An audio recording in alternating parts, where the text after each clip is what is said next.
Dare you join us for what might be the final journey into the minds that make Minecraft? What? No, go back. We don't want to see what Mobo's thinking.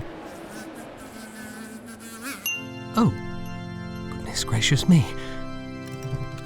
Welcome to How We Make Minecraft.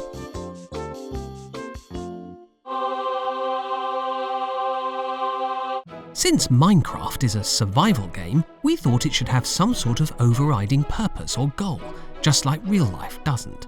So this month, we'll be exploring Minecraft's ending. Is it an epic conclusion worthy of this literal blockbuster? Or even more disappointing than when I found out hosting this show doesn't count towards my community service?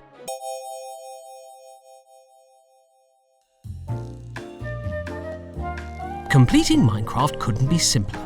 Just track down rare obsidian so you can construct a nether portal. Go to the nether, a lovely biome so long as you like being on fire, then simply find the blaze, a mob that burns anyone stupid enough to attack them. Anyway, keep attacking them until you have 10 blaze rods. Somehow escape the nether and start hunting endermen, assuming they don't hunt you first, until you collect enough ender pearls. Craft those with blaze powder to make eyes of ender, obviously. Then simply keep throwing eyes of ender and keep your eye on where they're looking, because that's how you find a stronghold. Finally got an eye of ender, batting its eyelashes and winking at the ground? Huzzah! Go ahead and dig straight down. I mean never dig straight down.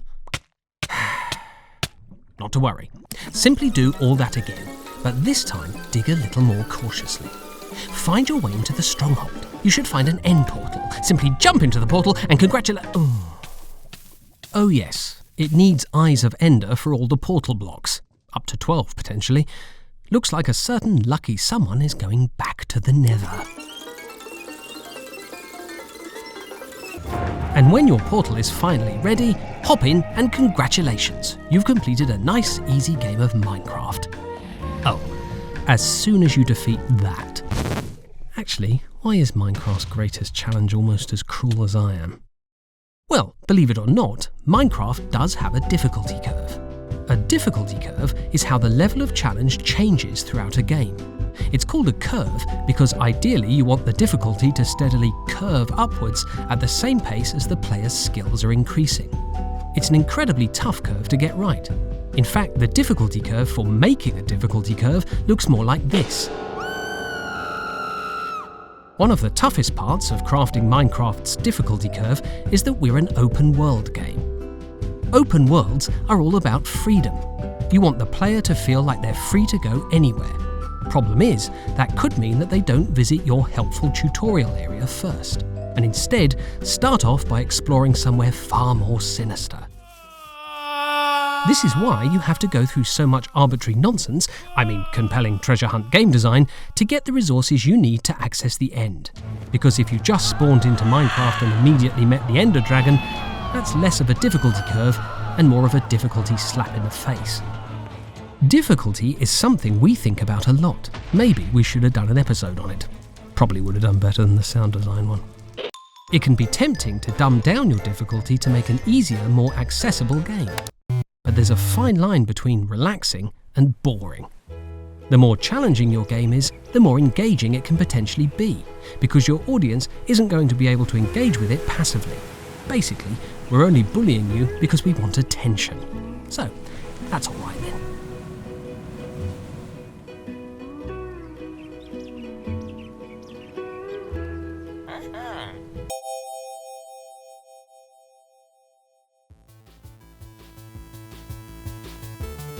A bad end video game boss is more unfair than challenging.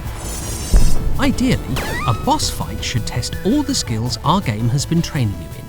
Your archery and traversal skills are tested to reach and destroy the ender crystals. As for the fight itself, well, hopefully by now you've mastered our perfect combat system that no one has ever complained about. Let's move on. Quickly now.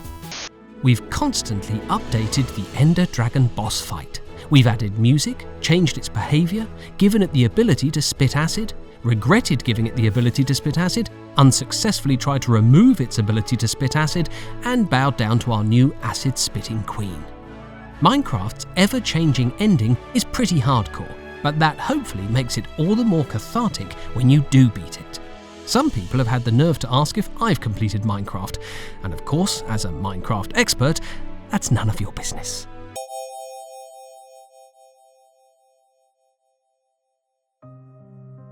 This is probably the final episode of my show.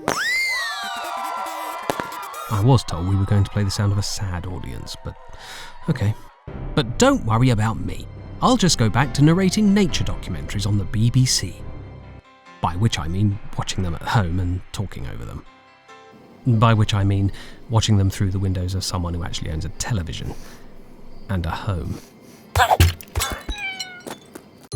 Or we could make one of these brilliant spin-offs. Each one even more spinnier and off than the last. No, I don't care for this one. Curses! Though Minecraft has an ending, the true end of the game is still a long way off. We're still updating Minecraft, hiring new developers with fresh ideas to work on it, and frankly, we're just getting started.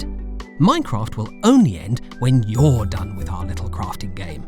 And when that day comes, embrace it. There are thousands of games out there, and this medium is only getting more exciting every year. You don't want to play the same game over and over. Variety is what makes life worth living. Close Minecraft and look for new, fresh experiences that entertain you in ways Minecraft never could. Say goodbye to Minecraft. I uninstall thee. Farewell forever. Ah, yeah, I can see why they cancelled me now. It was worth it. And there you have it. I'll see you on the happiest day of my life, which is about to be this one. Thanks for watching the show, and remember, Mobbo loves me. Goodbye. I do.